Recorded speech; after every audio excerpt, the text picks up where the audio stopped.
Okay, so before we are going to get into time-based effects in this mix, we do need to address one problem with the recording, and that is these tom tracks.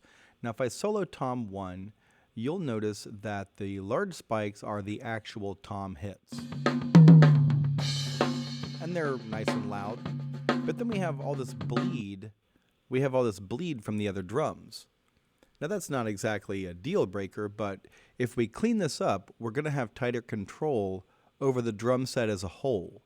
Right now, our compression, our EQ, it's working on all of this little tiny small bleed stuff. Now, we have plenty of drum bleed in the overheads and the drum rooms. And so we don't really need all of this extra information. So you could do this a couple of different ways. We're going to edit this. You can zoom in, and you can very carefully make sure you're in slip mode so that you can slip between the grid lines, and you can edit that out. I'm just going to cut with the B key, and then I can, delete that and go down here to this next one, and I will cut that with the B key also, and then delete that. Right? And then you would need to apply fades in and out. So if you zoom way in and you have your smart tool on, you're going to add a fade in and a fade out so that you don't get like a click, which is what happens when you cut digital audio. Okay, and you could do that for the tom 1, 2, and 3 track, and it would work. And it is kind of labor intensive, but it honestly wouldn't take that long, because the tom hits are kind of sparse and you can see them pretty clearly. But there's another way. I'm going to undo what I just did. Instead, I'm going to use a feature called Strip Silence. If I highlight this track and I go to my edit menu, I am going to go down here almost to the bottom and choose Strip Silence. It's also Command or Control U. And this Strip Silence box pops up and it has a few sliders. So let's take a look at it. So first of all, when you select audio, it becomes active. If I click off of that audio, it's no longer active, and you can see that the stripping at the beginning here has changed. So the first thing I'm going to do is bring my strip threshold all the way up to 0. And I'm going to lower it, and it's going to tell this plugin where the sounds are. Okay, so I'm looking, as I bring it down, these little bars come up, and I want them to be on almost every one of these big spikes. So there it is at -5. It looks like it's hitting all of the tom hits. Next, I'm going to set a minimum strip duration, and that's useful so that you don't get like false positives. So maybe like half a second here, about 500 milliseconds or so.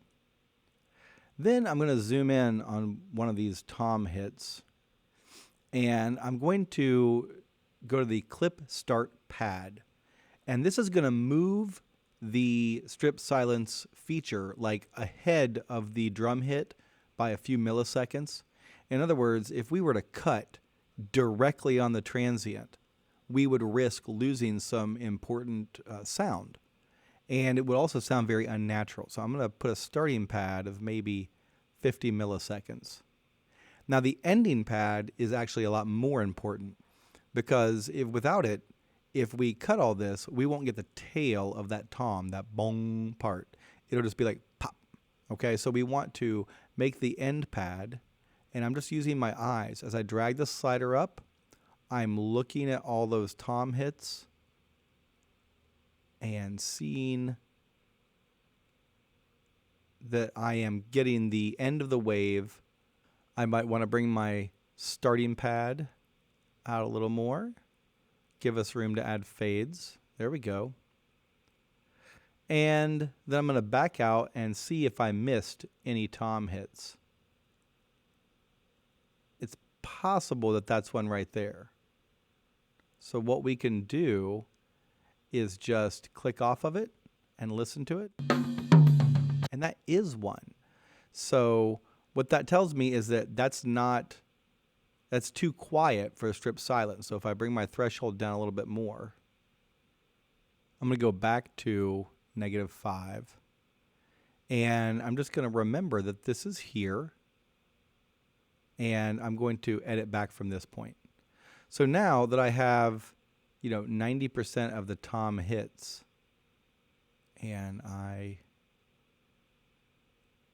have the tails and everything, I'm just going to, I can do a couple things. I can extract them, I can separate them, or I can strip them. I'm going to choose strip.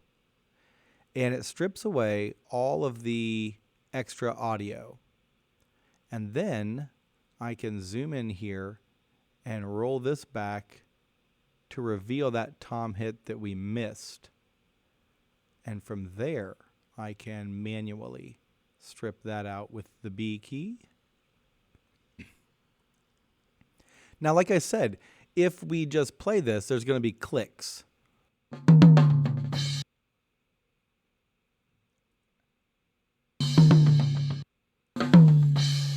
It's not too bad there, but what I'm going to do is select all of these by triple clicking. 1, 2, 3 selects all of them. I could also lasso those like that. And I'm going to press Command F. Command F is my batch fades. And we're just going to put tiny little, even just 5 millisecond crossfades and fade ins and fade outs so that the digital audio won't click. And now this is going to sound pretty weird by itself. But if we put it with the rest of the kit, you don't notice that the extra information is gone. It just makes your track a little cleaner. Let's do the same thing with Tom 2. Doesn't look like there's that many hits, so this should be fairly simple.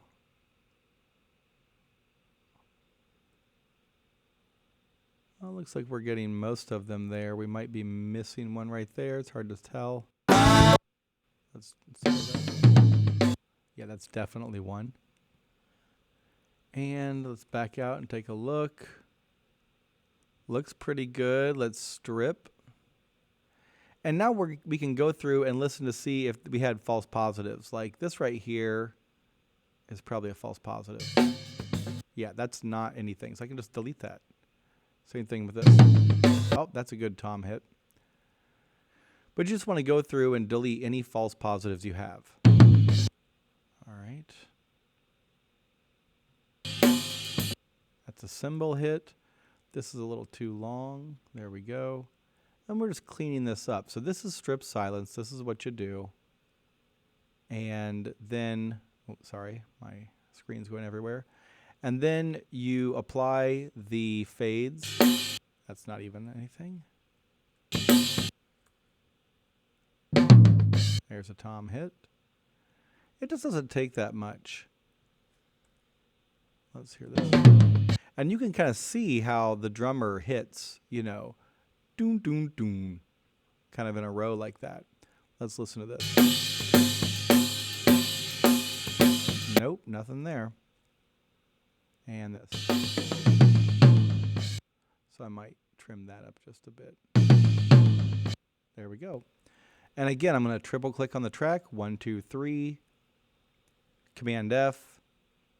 My 5 milliseconds are still there. Hit OK. And then move to Tom 3. Same deal, Tom 3. Looks like it has some bigger spikes in it. So, this plugin can be kind of tricky. So don't worry if you don't get the hang of it right away. It took me a while to learn it. But if you are careful with it, it's a big time saver. So that looks like just about all of the Tom 3 hits. And let me take that down. And I probably need a little bit of a bigger clip end pad. Maybe not. Let's do that. Okay, and we're going to strip, and let's listen to this. Solo Tom 3.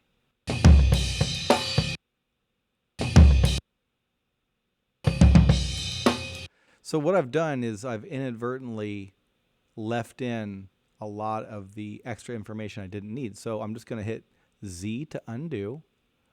I'm going to move my clip end pad back a little bit and restrip.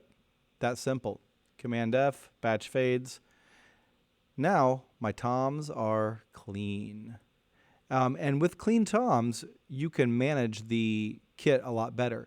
Strip silence would not work very well with the hi-hat because it has this kind of sizzling sound. And you may or may not want to use it on the snare and kick. They're just such fundamentally important drums that the bleed from the other drums helps glue them together.